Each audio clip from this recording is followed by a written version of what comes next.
사랑의 아버지 하나님 감사합니다. 오늘도 당신의 음성을 들려주시기 위해 저희들의 발걸음을 당신의 전으로 인도해 주심에 감사드립니다. 이 시간 저희들에게 말씀하여 주옵소서. 저희들은 듣겠나이다. 그리고 그 말씀이 우리 삶의 생명이 되고 힘이 되고 능력이 되게 하여 주옵소서. 부족한 자가 말씀 전하오니 성령님 함께할 줄 믿사오며 이 모든 말씀 살아계신 예수님 이름으로 기도하옵나이다. 아멘. 오늘도 예배 자리에 나오신 여러분들을 환영하고 축복합니다. 옆에 계신 분들과 이렇게 인사하며 시작하겠습니다. 임마누엘 주님께서 당신과 함께 하십니다. 임마누엘 주님께서 당신과 함께 하십니다. 아멘. 최근 유튜브로 저의 설교를 들어보신 분들은 아시겠지만 한 2달 전부터인가 이제 이거 녹음기가 고장이 나서 유튜브 볼륨을 크게 해야지만 이제 설교를 잘 알아들을 수 있었을 것입니다. 그래서 이번에 마이크를 하나 구입을 했는데요. 한번 시범 삼아 어제 녹음을 해봤더니 아주 제 목소리가 뚜렷하게 잘 들리는 것이었습니다. 이처럼 제 목소리가 이 녹음기라는 도구를 통해 여러분들에게 잘 전달되듯이 이 시간 성령님께서 여러분의 영의 귀를 열어주셔서 따뜻한 하나님의 음성이 뚜렷이 들려지기를 간절히 바라고 축복합니다. 여러분 혹시 뜨겁게 사랑했었던 연애 시절이 기억나십니까? 그때 가장 바라던 것이 무엇이었습니까? 제가 지금으로부터 10년 전 아내와 연애했었던 때를 떠올려 보니까 가장 큰 바람이 하나 있었습니다. 그것은 바로 계속 함께 있고 싶다라는 것이었습니다. 같이 맛있는 음식을 나누고 같이 아름다운 풍경을 보고 또 서로의 일상을 나누고 그리고 결국 하나의 아름다운 가정을 이루는 것. 사랑하는 사람들이라면 누구나 꿈꾸는 소중한 모습 가운데 하나일 것입니다. 그런데 이것은 우리 예수님도 마찬가지셨습니다. 예수님도 우리와 함께 하시고 또 우리의 삶 속에 머무시기를 진심으로 원하셨기 때문이었죠. 그리고 그 함께 하심이란 인간의 탈을 쓰고 잠시 체험하러 내려오신 정도가 아니었습니다. 하늘 영광을 기꺼이 다 비워내시고 우리와 똑같은 처지가 되기로 선택하셨던 것이죠. 창조물께서 피조물의 몸을 입고 연약한 아기의 모습으로 태어나신 사건, 바로 이것이 예수님이 우리와 함께하고 싶으셨던 임마누엘의 첫 장면이었습니다. 성경을 보면 이런 주님의 사랑이 얼마나 놀라운지 우리에게 소개해주는 말씀이 하나 나옵니다. 바로 에베소서 3장 18절에 나오는 사도 바울의 고백인데요. 제가 읽어드리면 능히 모든 성도와 함께 지식이 넘치는 그리스도의 사랑을 알고 그 너비와 길이와 높이와 깊이가 어떠함을 깨달아 하나님의 모든 충만하신 것으로 너에게 충만하게 하시기를 구하노라. 아멘. 여기서 제 눈에 띄는 단어가 하나 있었습니다. 바로 그리스도의 사랑의 너비, 길이, 높이, 깊이라는 단어였습니다.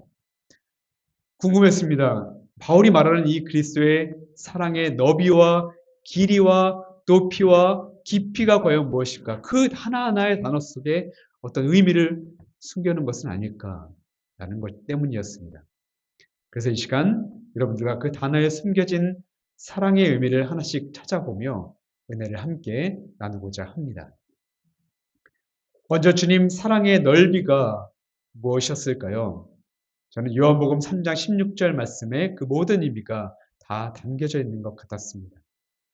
하나님이 세상을 이처럼 사랑하사 독생자를 주셨으니 이는 그를 믿는 자마다 멸망하지 않고 영생을 얻게 하려 하심이라.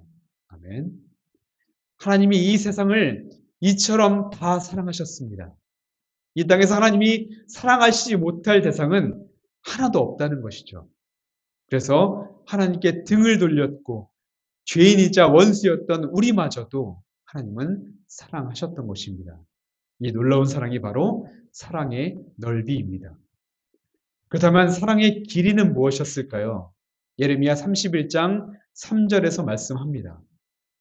여호와께서 옛적에 내게 나타나 이르시되 내가 너를 영원한 사랑으로 사랑하기에 인자함으로 너를 이끌었다. 또 마태복음 28장 20절에서도 예수님이 말씀하십니다. 볼지어다 내가 세상 끝날까지 너희와 항상 함께 있으리라. 아멘.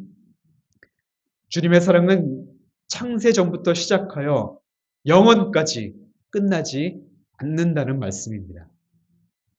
인간의 사랑처럼 잠깐 타오르다가 금세 꺼져버리는 사랑이 아니라, 그런 성냥불 같은 사랑이 아니라 영원히 지속되는 그리스도의 사랑, 이것이 바로 사랑의 길이라고 할 수 있는 것이죠.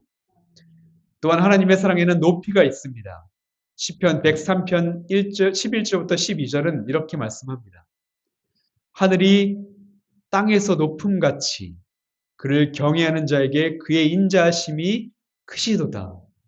동이 서에서 먼 것 같이 우리의 죄가를 우리에게서 멀리 옮기셨으며. 아멘. 그러니까 우리를 향한 하나님의 사랑은 하늘에서부터 땅의 거리만큼 높으며 그 사랑 때문에 우리의 죄를 멀리 옮기시는 구원의 사랑, 이것이 바로 사랑의 높이라고 할 수 있는 것입니다. 그 다음에 여러분, 마지막으로 사랑의 깊이가 무엇일까요? 저는 이 사랑의 깊이가 오늘 본문에 담겨져 있는 것 같았습니다.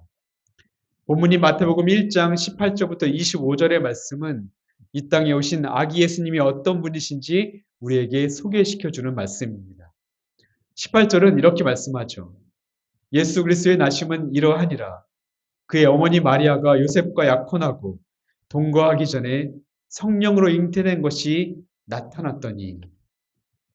이 말씀처럼 예수님이 이 땅에 내려오실 때 구름을 탄다거나 하늘을 나는 놀랍고 위대한 모습으로 내려오시지 않고 마리아라는 평범한 여인의 뱃속에 잉태하셔서 인간의 육신을 입고 이 땅에 태어나셨습니다. 근데 여러분, 예수님이 인간의 모습으로 이 땅에 오셨다는 것을 우리가 단순하게만 생각해서는 안 되는데요. 사실 이것은 우리의 상상을 초월하는 엄청난 사건이자 신비이기 때문입니다. 생각해 보십시오. 어떤 높은 위치에 있는 사람이 낮은 곳에 있는 사람들을 이해하기 위해 잠시 그들의 삶을 체험해 보는 그런 경우가 있습니다. 예를 들어 한 나라의 대통령이나 어떤 왕이 서민들의 삶을 시험하기 위해, 삶을 이해하기 위해 하루 동안 허름한 옷을 입고 시장통에서 국밥을 먹는다고 한번 생각해 보십시오. 그것은 뉴스에 나올 법한 흥미로운 장면입니다. 하지만 그 체험이 끝나면 어떻게 됩니까? 그는 다시 화려한 궁전, 따뜻한 침대로 돌아갑니다. 체험은 잠시뿐이고 돌아갈 곳이 있기 때문에 그것은 완벽한 하나됨이라고 할 수 없을 것입니다. 그러나 성경이 말하는 하나님의 사랑은 다릅니다. 하나님께서 우리를 사랑하신 방식은 잠시 인간의 삶을 체험하러 오신 것이 아니었습니다. 돌아갈 곳을 버리고 아예 우리와 똑같은 처지가 되기로 작정하신 놀라운 사건이었습니다. 여러분, 하나님의 아들 예수님이 이 땅에 인간으로 내려왔다는 것이 바로 이와 같은 것입니다.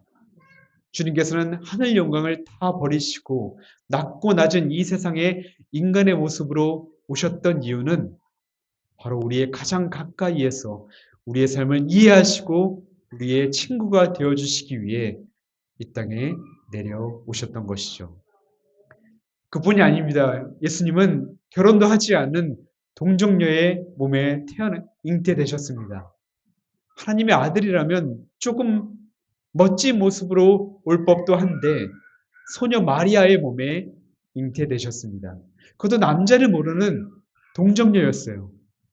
결혼 전에 임신한 것을 사람들에게 들키기로나 한다면 돌에 맞아 죽을 수 있는 상황이었습니다. 헤롯 왕의 호적 신고 명령이 떨어졌을 때는 고향을 떠나 베들레헴에 가게 됩니다. 산달이 되었을 때는 아무도 그들을 받아주는 일이 없었습니다. 그래서 결국 찾아간 곳이 어디였습니까? 마국간이었습니다. 하나님의 아들이 최신 산부인과나 왕자의 침대가 아니라 지저분한 여물통 말 구유에 누이셨습니다. 예수님은 그렇게 가장 비참한 아이의 모습으로 우리에게 찾아오셨던 것이죠.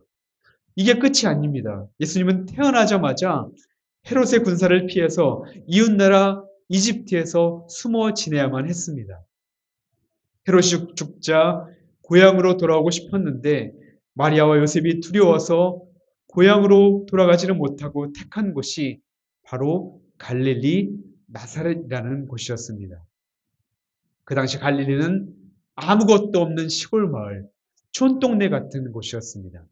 오죽하면 당시 격언 중에 하나가 갈릴리에서 선한 것이 나올 수가 없다라는 것이었습니다. 근데 여러분, 놀라운 사실이 하나 있습니다. 하나님의 아들 예수님이 자신이 이런 비참한 모습으로 이 땅에서 살게 될 것을 알고 계셨다는 것이죠. 모르고 오신 것이 아니라 알고도 오셨다는 거예요. 사랑하는 사람들로부터 배신당하고 돈에 팔리고 모진 고문을 당하고 결국 십자가에서 극한의 고통을 당하시며 죽으실 것도 다 알고 계셨습니다. 이 같은 비참한 운명을 다 알고도 태어나신 분이 바로 우리 예수님이라는 것이죠. 여러분, 예수님이 왜 이런 모습으로 오셔야만 했을까요? 인간들의 모든 죄와 악에서 구원하신다는 분이 왜 이런 초라한 모습으로 우리에게 오셔야만 했을까요? 본문 24절을 한번 같이 읽어보면 좋겠습니다. 보라, 처녀가 잉태하여 아들을 낳을 것이요 그의 이름은 임마누엘이라 하리라 하셨으니 이를 번역한즉 하나님이 우리와 함께 계시다 함이라. 아멘. 여러분, 여기서 아기 예수님의 이름을 임마누엘이라고 말씀합니다. 임마누엘이라는 단어는 우리와 함께 하신다는 뜻의 임마누와 하나님이라는 뜻의 엘이 합쳐진 단어입니다. 그러니까 예수님이 우리와 함께 하시기 위해 이 땅에 오셨다는 말씀이죠. 그런데 여기서 임마누엘은 단순히 하나님이 우리와 함께 계시다라는 의미를 넘어서 우리의 삶 모든 가운데 함께 하신다는 것을 뜻합니다. 우리가 느끼는 슬픔, 고통, 괴로움, 아픔, 배신감, 절망, 고독함. 예수님은 인간의 모습으로 오셔서 우리와 함께 하시며 인간이 겪어야만 하는 이 모든 것을 친히 겪으시며 깊이 우리의 삶을 이해하셨던 것입니다. 그리고 무엇보다 우리와 함께 하시며 우리를 이해하신 예수님은 궁극적으로 죄와 사망으로부터 고통당하는 우리의 연약함을 이해하시고 우리를 살리시고 또한 영원히 함께 하시기 위해 우리의 모든 죄를 홀로 감당하시고 십자가에 달리셨던 것입니다. 여러분, 그렇습니다. 이것이야말로 바로 그리스도의 사랑의 깊이입니다. 비천한 사람이 되신 것도 모자라 우리의 모든 죄를 짊어지고 십자가에 달리신 주님, 사랑받을 자격 없는 죄인들을 구원하시기 위해 죽음이라는 깊고 깊은 곳까지 내려가셨던 주님, 여러분, 바로 이것이 우리를 향한 그리스도의 사랑의 깊이임을 저와 여러분이 기억했으면 좋겠습니다. 잠시 이 사랑의 깊이를 온몸으로 체험했던 한 선교사의 이야기를 여러분들과 나누고자 합니다.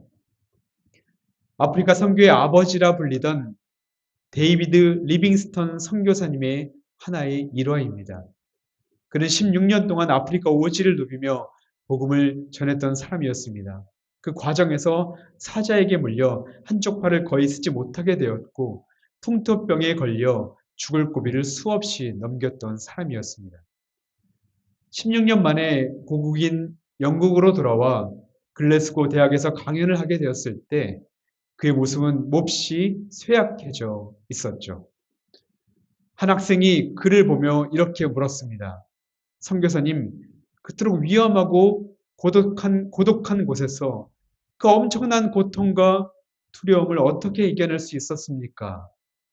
잠시 침묵하던 리빙스턴은 확신에 찬 목소리로 이렇게 대답합니다.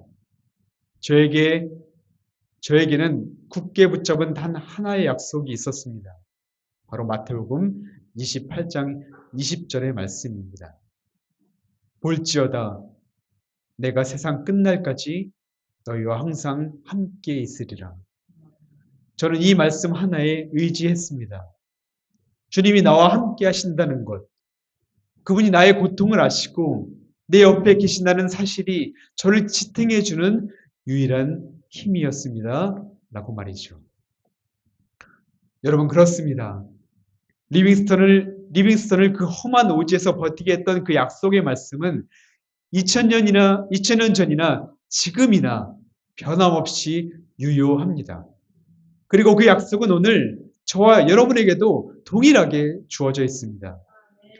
정글 같은 세상의 한복판에서 우리도 때로는 사나운 맹수 앞에 홀로 선 것처럼 두렵고 한 치 앞도 보이지 않는 미래에 막막한 어둠처럼 느껴질 때가 얼마나 많이 있습니까?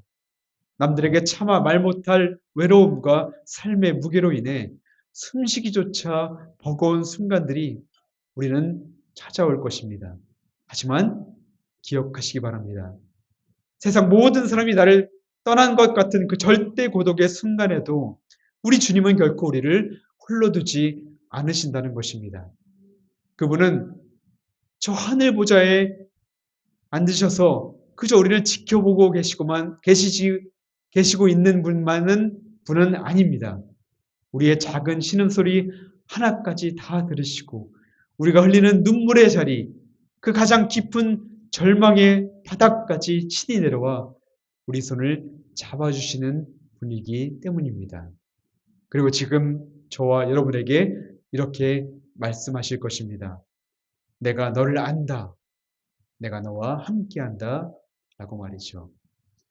나보다 더 나의 아픔을 깊이 아시는 주님, 내 가족보다 더 가까이에서 내 호흡을 지키시는 주님, 이렇게 나와 함께 하시는 주님을 통해 우리를 향한 그리스도의 사랑의 넓이와 깊이와 높이와 길이가 저와 여러분의 심령에 깊이 새겨지기를 주님의 이름으로 축복합니다.